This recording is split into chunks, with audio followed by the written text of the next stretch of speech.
with the sponsorship of the Gama Group. Welcome to Rumbo Minero. Welcome, Cesar. How are you? Nice to meet you, Jorge. My name is Jorge Leon Benavides. Together with Cesar Campos, we are going to develop this program of Rumbo Minero. Cesar, this week, and viewer friends, this week we are, of course, going to have the engineer Víctor Gobitz, President of the National Society of Mining, Petroleum and Energy, to talk about Tía María and other topics. But it is very important. Last week we have already spoken with reference to talk about the inside, let us say about Tía María, but the voice of the President of the Society is very important. And we are going to talk with him about several topics. Inside. No, and also adding the voice of the head of Southern Peru himself, who has indicated that he is going to reactivate Michiquillay, that is to say the collateral effect of the fact that Tía María will be put into operation, Jorge, that brings as a consequence that Michiquillay, hopefully also the Galeno farm in Cajamarca, can also start operations. And the yarn refinery. There are several Southern issues that I believe could make a very important turnaround added, for example, to Safranal, $5 billion. All this could be a mining boom that could really make Peru grow, not even at 3%, but could reach 5%, 6%. Because these are projects that would move 0.5 of the national GDP. So we are talking about strong movement. And all the people who have a strong on this issue. We are going to have Carlos Adrianzén, an outstanding economist, university professor who will shed light on the impact of Tía María to reactivate a series of projects. Okay, so then first we start with the main mining news by Gabriela Chico.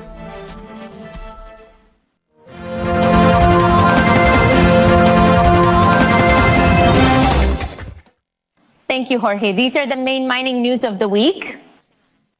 The Ministry of Energy and Mines will start this Monday of July a process of socialization of the draft of the new Small Mining and Artisanal Mining Law. Mayra Figueroa, head of the General Directorate of Mining Formalization, said that they are on track for this purpose, so they are working closely with the Minister Romulo Mucho and the Vice Minister of Mines, Henry Luna. Goldfields will invest just $35 million to optimize the useful life of its Quero Coron mine, located in Cajamarca. Luis Rivera, Executive Vice President of Goldfields Americas region, indicated that this investment is for improvements in the secondary crushing line, water plants, among other key projects. Well, in this interview, we have the presence of engineer Víctor Gobitz, President of the National Society of Mining, Petroleum and Energy. We are going to talk about different topics, not only about Tía María, but also about different issues in the sector. Welcome, Victor, to Rumbo Minero. Thank you for the invitation, Jorge and Cesar. This week, we received the great news of the construction of the Tía María Project. And really, how important is this long-awaited start after 16 years, not only with respect to the mining, not only for the mining industry we live in, the Peruvian mining industry, but also for the country. The feeling is a little bit that the eyes of the investors with projects of this kind are really more interested when they see that things that 16 years ago were not coming out are suddenly coming out.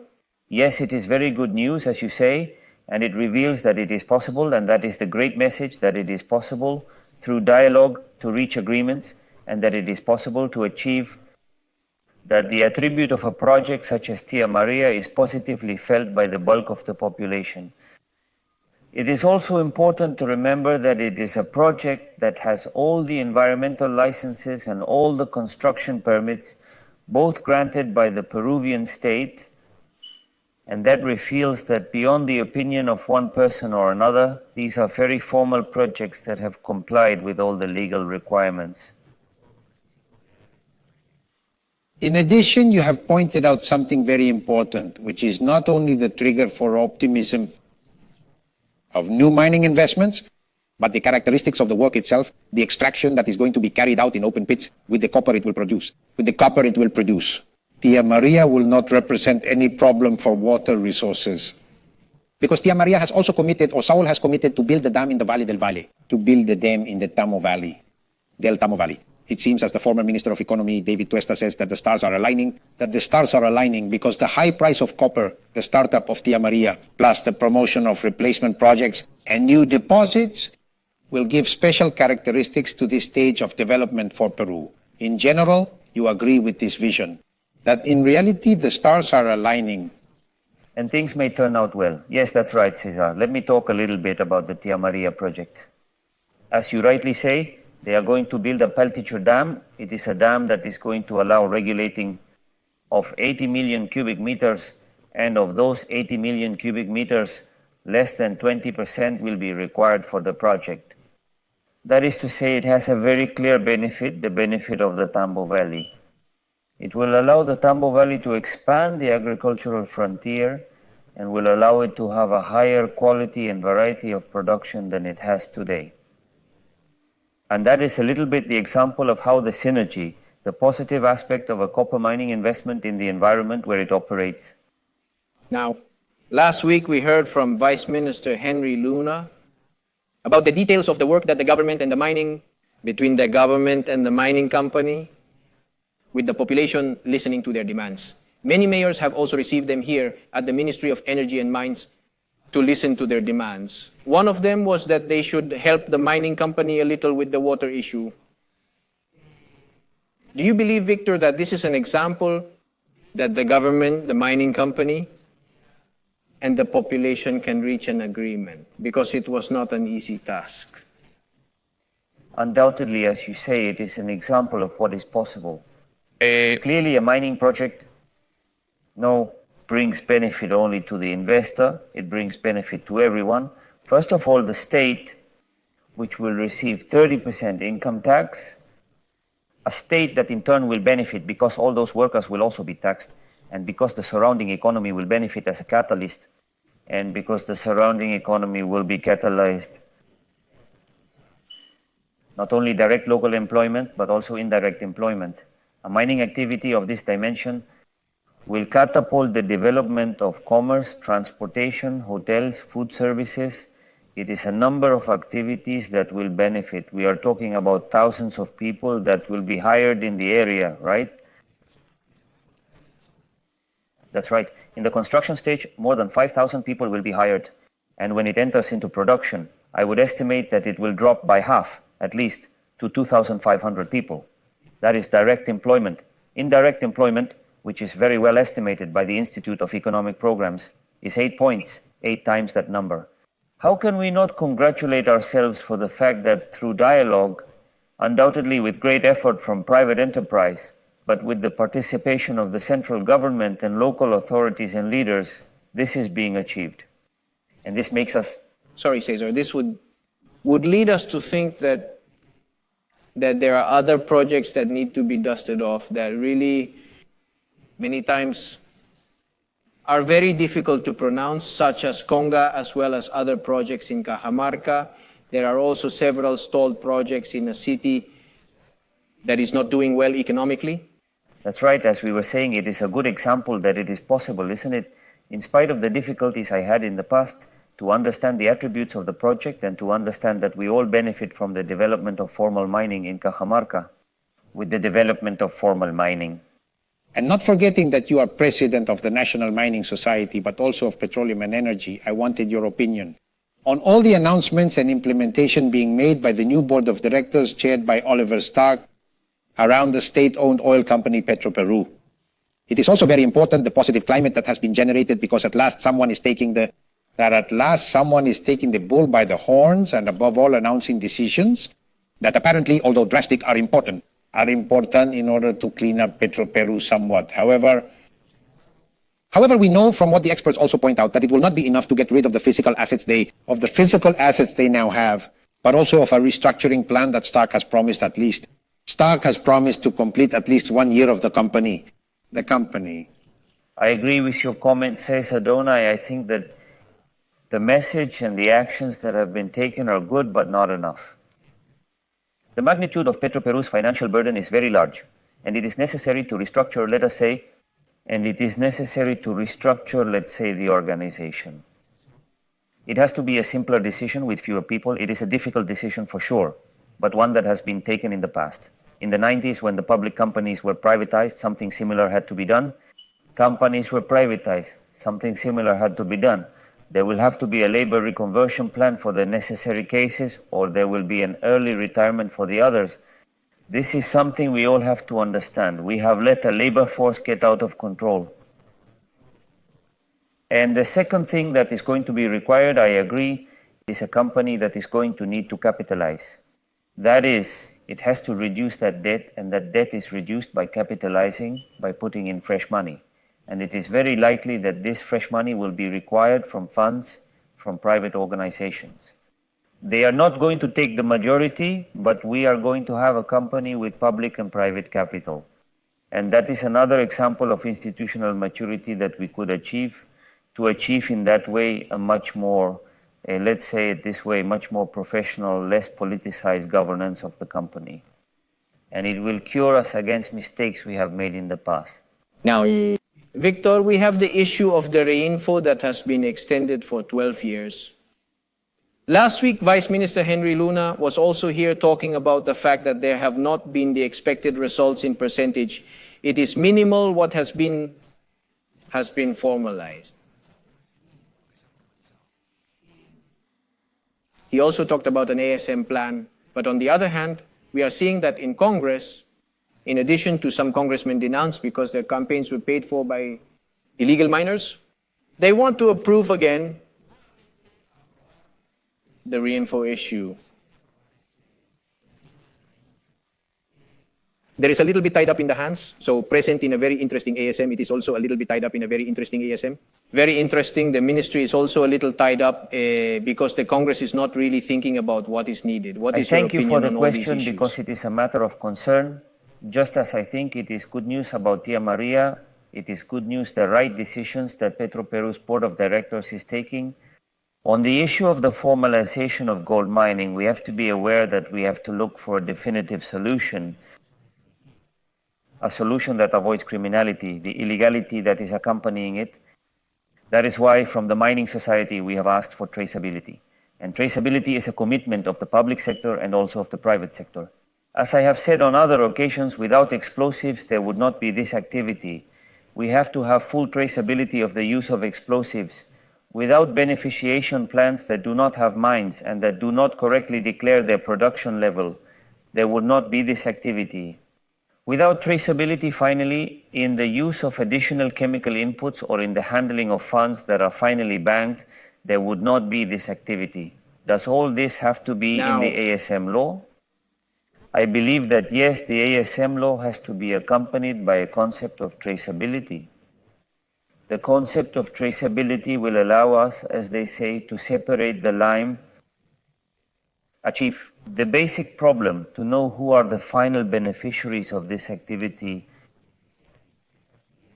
which are those who finance what you have mentioned, the political campaigns.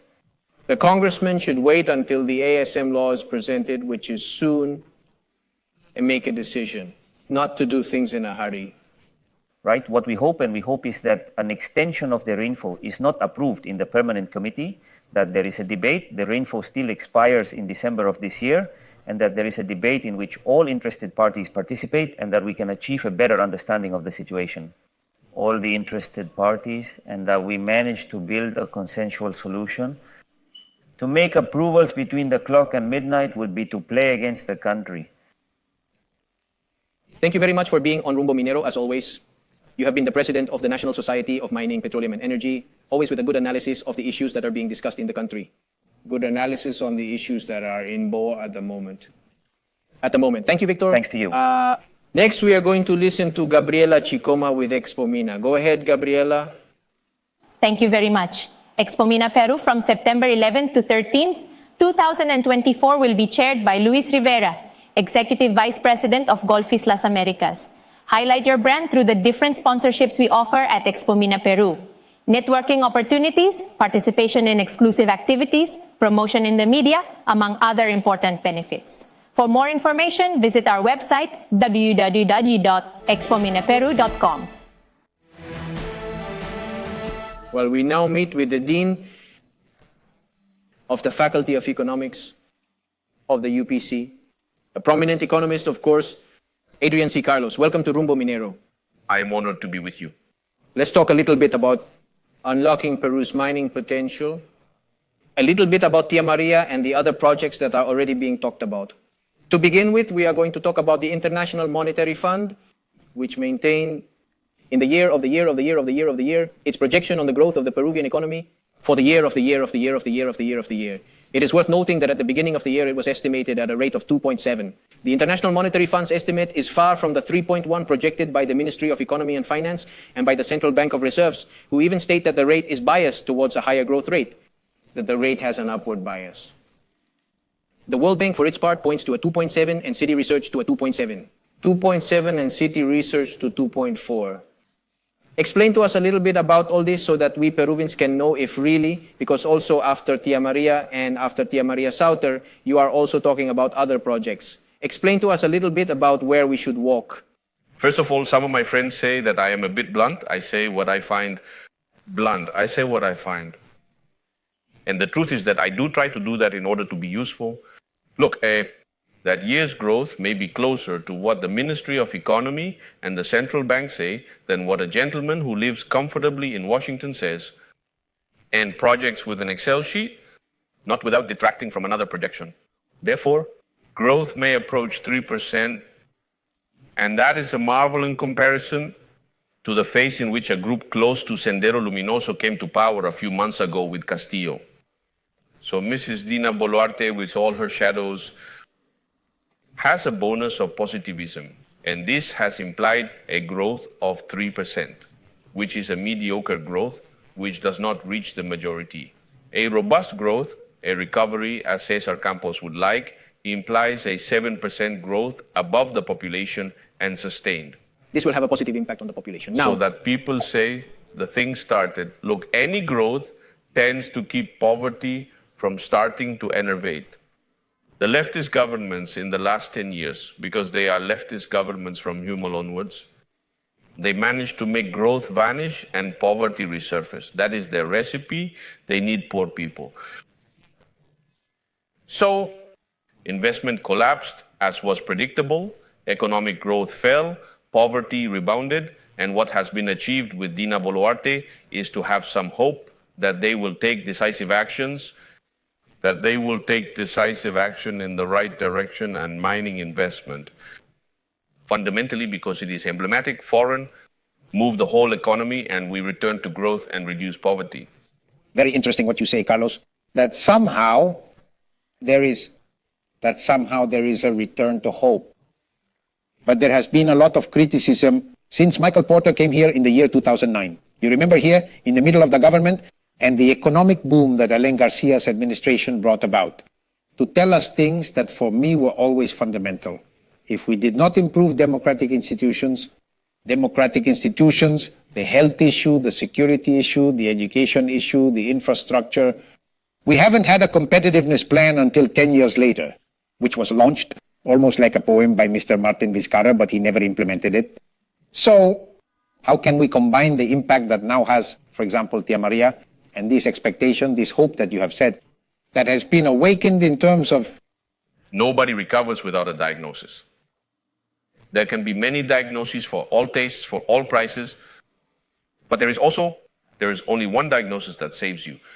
What is worth understanding is that since the time of Alan Garcia's government, which was the government with the best economic indicators in this country, no matter who bothers, there was already a constant deterioration of the indicators of institutional quality or governance of the public sector. We were more corrupt every year. With figures, Mr. Leon, it is very easy to answer which is the most corrupt government in the history of Peru. For some years now, the last one, Sagasti is much more corrupt in corruption control indexes published by the World Bank than Alan Garcia, for example. But the narrative fools you with that. The problem is that we have more and more institutional deterioration in bureaucratic corruption. Because corruption is always bureaucratic. In law enforcement, intolerance to it. There is always more corruption when the state intervenes more. To be socialist. I love the Nordic socialism of countries like Norway and Finland.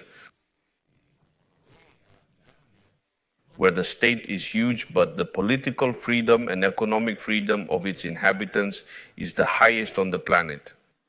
That's why they are the happiest. They call themselves socialists. It's not the definition of socialism I use. Socialism requires oppression. It cannot have high freedom. Socialism is lived in Venezuela, in Cuba, in Latin America. 30% of the countries with the lowest political freedom, more important than economic freedom, are in Latin America. A prostrated, underdeveloped region. We do not want to talk about that. And when I talk about it, good friends tell me that you are negative. No, I am not negative. I read the figures and I celebrate the work has been done. We had here the Vice Minister of Mines, Henry Luna, and he talked to us about the work that has been done together with Sauter. Not a job, because the truth is that many times the populations blame the mining company for the non-development of the works. successes, of course. And the mining company has already paid its taxes, but the government does not carry out the works and they blame it. So now we see some, not like before, but some ideas, some pushes from the anti-miners trying to question the issue of Tía María.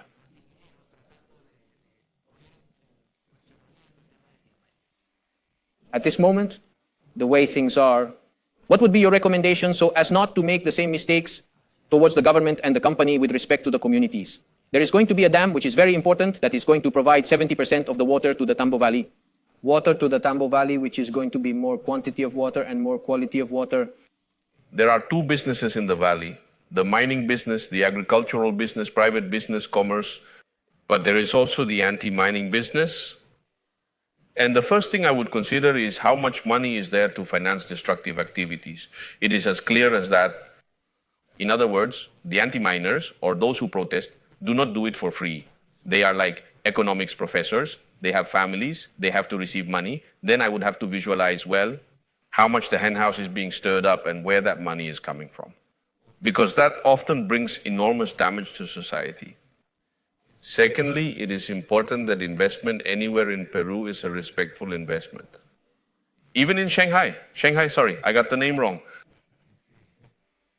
Be extremely respectful of Peruvian institutions. I love foreign investment, but the one that respects, the one that does not ask for special rules. We do not have to give special rules to Southern or to anyone else. The same rules for all Peruvians, welcome. And the most important thing is to ensure public order. When we professors justify the existence of the state, it is because we can give the mother of the cameraman a safe country where they can go to a hospital or they can go from city to city. When the state abdicates that, it is following the Chavista recipe. The Chavista recipe implies tolerating certain ideological violence, tolerating the corruption of its own. Corruption stinks, but only from the political enemies. From Mrs. Villaran, it does not stink. She is even good-natured. Just like all the corrupt leftists in that country. And let us note that if the left in power in the last 10 years is characterized by something, factually it is not an interpretation and not my inspiration. We look at corruption indexes, they are exploding. We look at indicators of informality. They make people escape, either to the outside or to the subway world, to the informal world where they are exploited. That's why poverty emerges. But speaking of informality, there is a thin red line, let's say, a very fragile borderline between informality and artisanal mining, which we have always considered positive, of course, and also with which the large company of that Sotoboche cooperates and collaborates in certain production incentives. This must also be clearly stated. However, we now have phenomena that have spread, Carlos. It is not only Patas, it is Madre de Dios, the southern mining corridor, which is now invaded with an incredible outflow of illegal mining. How can we deal economically with the impact of this? Because they are effectively injecting to the informal economy, let's say, a greater weighting limit than what the economy has. Understanding and respecting it. One of the best businessmen of all times in Peru, who was Humberto Benavides de la Quintana, said he respected the small miners and considered them as much businessmen as he was. But at the same time, it is good to understand what informality is. Informality is one of the words that has more than 400 definitions, let's say to the customer's liking. But if we go through all the literature, we are going to find that it is associated with two words.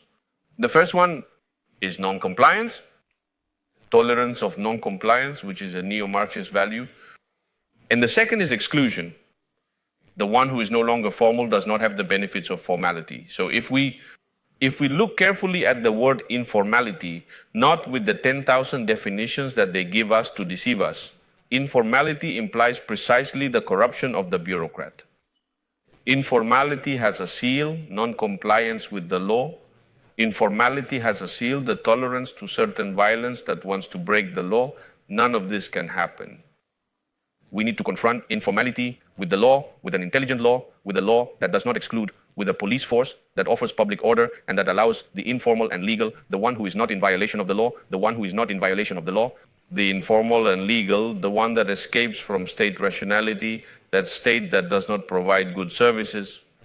For example, the index published by the World Bank of Government Effectiveness in Providing Services is a disaster.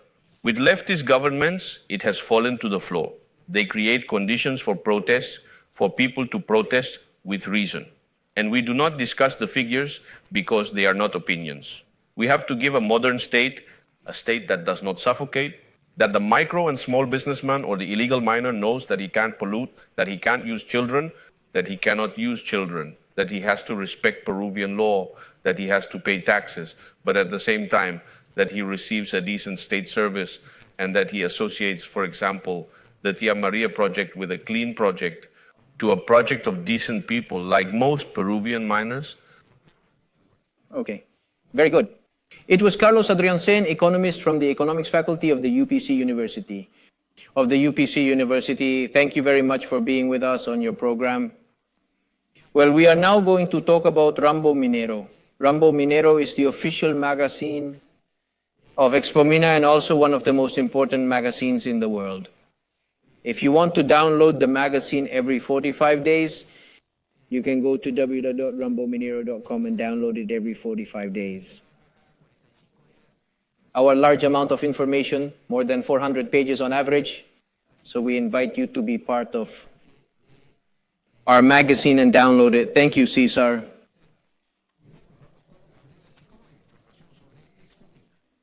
Thank you very much. Expomina Peru, the largest and most important mining meeting in Peru in 2024, with 16 years of trajectory. Do business with the mining sector of Peru and America. Expomina Peru from September 11th to 13th, 2024 at the Centro de Exposiciones Yoque and Lima. Portfolio of Peruvian mining projects for more than $53 million and portfolio of mining projects in America for $450 million. Invest with the leaders. Participate in Expomina Peru 2024. For more information, check our website, www.expominaperu.com. Well, coming to the end of the program, what economist Adrianzén tells us is very important. I believe that it is one of the first times, as he says, that his friends tell him not to be negative, but I must say that it is one of the first times that Peru will be improving because it really has been, as he says, I tell it like it is, and 3% is not bad for the region. It's not bad for the region.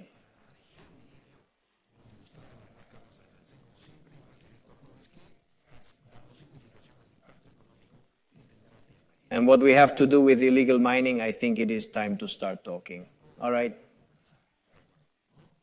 All right, next, don't forget, we are going to Peru Construy, the infrastructure and construction program. In just a few minutes, join us. Be part of the mining event of the year, Expomina Peru 2024. We are proud to be part of the activities that will take place within the APEC framework. Therefore, we present the Forum of Mining Ministers of the Asia-Pacific Economies, which will be held within Expomina 2024 from September 11th to 13th at the Jockey Exhibition Center in Lima, Peru. Join leaders and experts to explore the challenges and opportunities of Peru's mining industry to the world. The inclusion of the Asia-Pacific Economic Cooperation, APEC, in Expomina 2024 represents a milestone in global mining events and a unique opportunity to enhance collaboration and knowledge sharing in the mining sector at an international level. This important forum will bring together prominent mining leaders and experts to address the challenges and opportunities facing the industry in the Asia-Pacific region. Expomina 24 will be an unmissable event for mining suppliers and companies. We invite you to participate in our great fair. Do business with the mining sector, become a sponsor, or set up your stand and participate in Expomina Peru 2024. More information about the most important mining trade fair at www.expominaperu.com. Invest well. Invest with the leaders.